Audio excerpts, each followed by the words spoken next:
Effectivement, aujourd'hui, on se rencontre, c'est surtout pour parler du régime IFICI, puisqu'on termine l'année. Pour ceux qui sont déjà résidents, il faut s'y mettre au plus vite en cas d'éligibilité. Pour ceux qui ne le sont pas encore, c'est la bonne occasion de se poser les questions et de comprendre en quoi ça consiste exactement. Pour certains d'entre vous, comme Mathieu par exemple, qui me parlait plus de curiosité, d'essayer de comprendre comment ça se passe pour constituer des sociétés, aujourd'hui, on ne va pas rentrer dans ces détails, mais je suis disponible, n'hésitez pas à me contacter et on en parlera mieux en analysant votre cas concret suite à ce rendez-vous. Donc là, on va vraiment parler plus d'un avantage fiscal et des conditions d'accès pour pouvoir en profiter. Donc, pour vous donner une petite idée, aujourd'hui, bon, est-ce que vous voyez tous mon écran? J'espère que oui. Je vais d'abord vous présenter un petit peu de Jungle, vous dire qu'est-ce qu'on fait et donc pourquoi est-ce qu'aujourd'hui je suis là pour vous parler de ça. Jungle fait partie de la Team France Export. Tout à l'heure, Dylan parlait qu'il a travaillé à l'ambassade. Donc la Team France Export fait partie de l'ambassade. C'est une équipe, en fait, un projet qui a été lancé par Business France pour vous conseiller, pour vous donner des partenaires en fait de confiance pour lancer une activité au Portugal. Donc Google fait partie de cette liste de partenaires qui est en mesure de vous aider sur tous les sujets qui ont à voir avec la comptabilité, la fiscalité, le traitement de fiches de paye ou même vous, vos besoins à titre particulier en termes de fiscalité. Donc, l'idée, c'est vraiment de vous parler un petit peu de nous, juste pour que vous ayez une idée. Qu'est-ce que c'est l'IFICI exactement? Beaucoup de personnes en ont déjà entendu parler comme le RNH 2.0. Je vais vous dire pourquoi. Et donc, autre régime et avantages fiscaux. Pourquoi l'IFICI est à la mode et tout le monde en entend beaucoup parler, mais ça ne veut pas dire que ça soit le seul ou le meilleur avantage pour votre cas particulier. Il faut vraiment analyser au vu des objectifs, des besoins de chacun, de l'âge, du foyer fiscal des fois, qu'est-ce qui est vraiment le plus intéressant et pas tout simplement s'inscrire au premier régime qui nous paraît intéressant et pour lequel on est éligible. Parce qu'on peut parler de beaucoup de différences en termes de trésorerie à la fin de l'année et d'impôts que vous payez à l'État.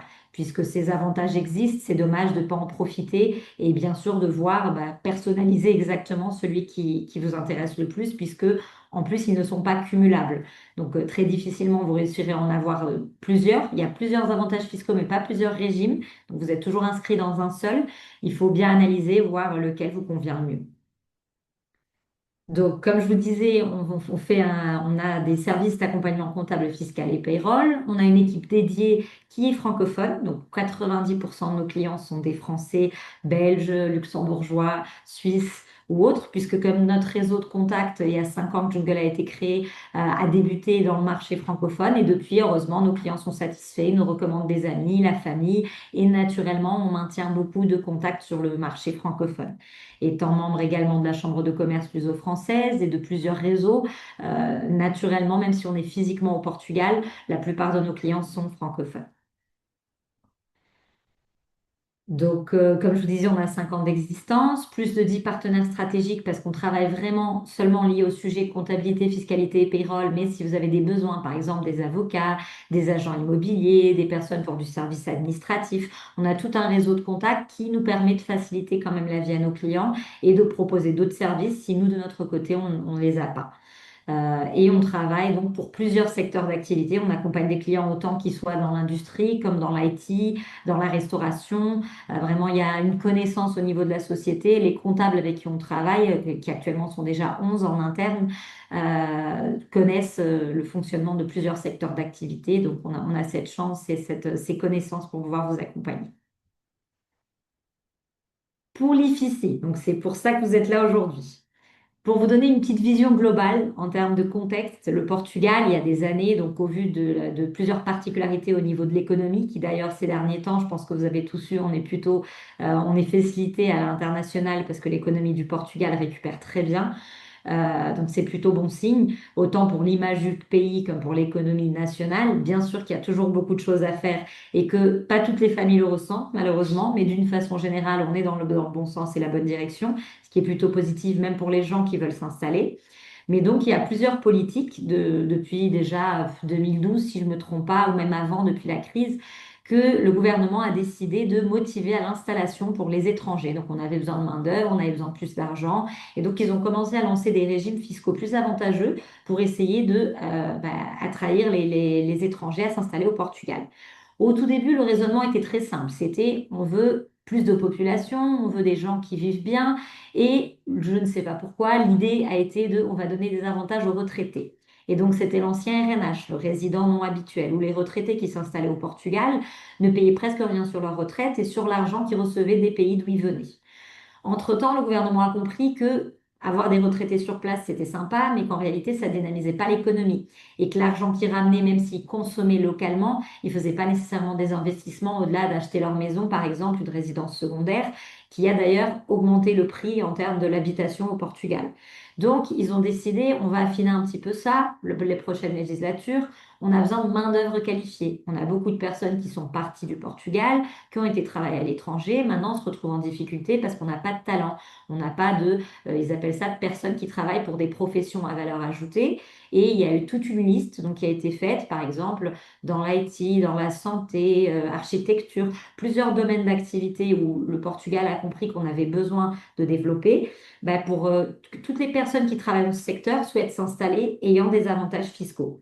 Donc à l'époque, le critère, c'était vraiment juste, je travaille dans ce secteur, je peux avoir des avantages fiscaux si je m'installe au Portugal.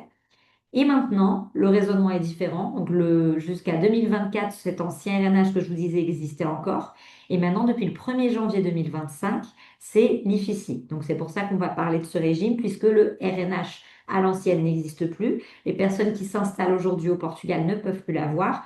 Ceux qui l'ont déjà, bien sûr, ils continuent à l'avoir pendant les 10 ans. Mais les gens qui s'installent actuellement n'ont plus cette possibilité.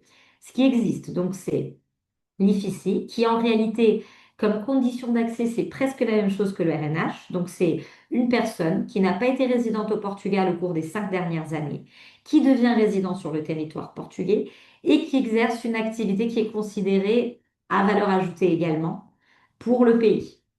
Mais donc, la différence relativement à ce régime et au régime intérieur, c'est que celui-ci dépend également des sociétés pour lesquelles vous travaillez. Ça veut dire quoi? Quelqu'un qui déménage au Portugal et qui est auto-entrepreneur, par exemple, n'est pas éligible à ce régime.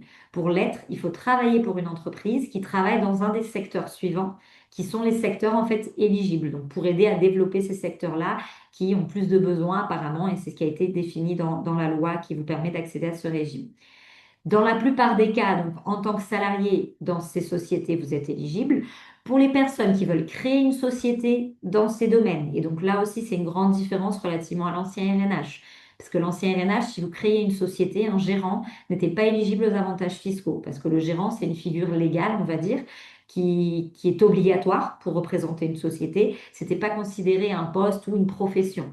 Dans ce régime, c'est possible. Ça veut dire que si vous ne travaillez pas comme salarié pour une de ces sociétés, mais avez une société dans le secteur, en tant que gérant, vous êtes éligible à l'IFICI. Donc, quand je dis secteur, c'est effectivement l'informatique, l'industrie, l'éducation, la santé, ou même des fois des activités administratives, ce qui ouvre quand même pas mal les possibilités. J'ai des cas de clients qui font du support administratif vers des sociétés en France et qui ont réussi à avoir l'IFICI à travers leur structure au Portugal. Donc c'est plutôt intéressant et pas compliqué d'avoir, on va dire, à partir du moment où vous développez vraiment une activité dans un de ces secteurs-là. Au-delà du secteur, donc il faut avoir une des fonctions qui justifie la chose. Comme on parle de fonction et de poste à valeur ajoutée, normalement on parle de poste direction. Donc direction, spécialiste, médecin, professeur. Donc tout ce type de fonctions dans les sociétés que je vous ai dit sont éligibles à l'IFICI à partir du moment où vous devenez résident au Portugal. C'est vraiment le critère, c'est à partir du moment où vous installez sur place et vous travaillez dans tout ça, ou dans un de ces secteurs, que vous pouvez l'avoir. Le régime est un régime particulier, donc même si une des conditions c'est de travailler pour une société portugaise, c'est vous à titre personnel que vous allez avoir des bénéfices. Et donc quels sont les bénéfices? C'est d'avoir un taux spécial maximum à 20% sur les revenus du travail salarié perçus pour faire ces fonctions, et pour les revenus de source étrangère, être complètement exonéré. Ça, c'est une grosse différence relativement aussi à l'ancien RNH, parce que l'ancien RNH, il exonérait que les revenus qui étaient vraiment justifiés comme de cette profession-là, alors qu'ici, non. Vous avez besoin d'avoir la profession pour être éligible, mais après, tous les revenus que vous avez peuvent être pris en compte, puisqu'en fait, le régime fiscal vous est attribué à vous. Et donc, en tant que salarié, c'est maximum les 20%, et vos revenus de l'étranger, sauf les pensions, sont tous exonérés au Portugal. Donc en réalité, c'est beaucoup plus avantageux en termes de revenus de l'étranger surtout que l'ancien RNH. L'application du régime n'est pas automatique, donc c'est pour ça que je vous disais tout à l'heure, pour ceux qui sont venus résidents fiscaux au Portugal, là sur cette année 2025, ils doivent s'inscrire jusqu'au 15 janvier 2026, donc il faut le faire au plus vite. Pour les personnes qui n'ont pas encore changé l'adresse et qui vont changer pendant l'année 2026, ils auront jusqu'au 15 janvier 2027 pour le faire.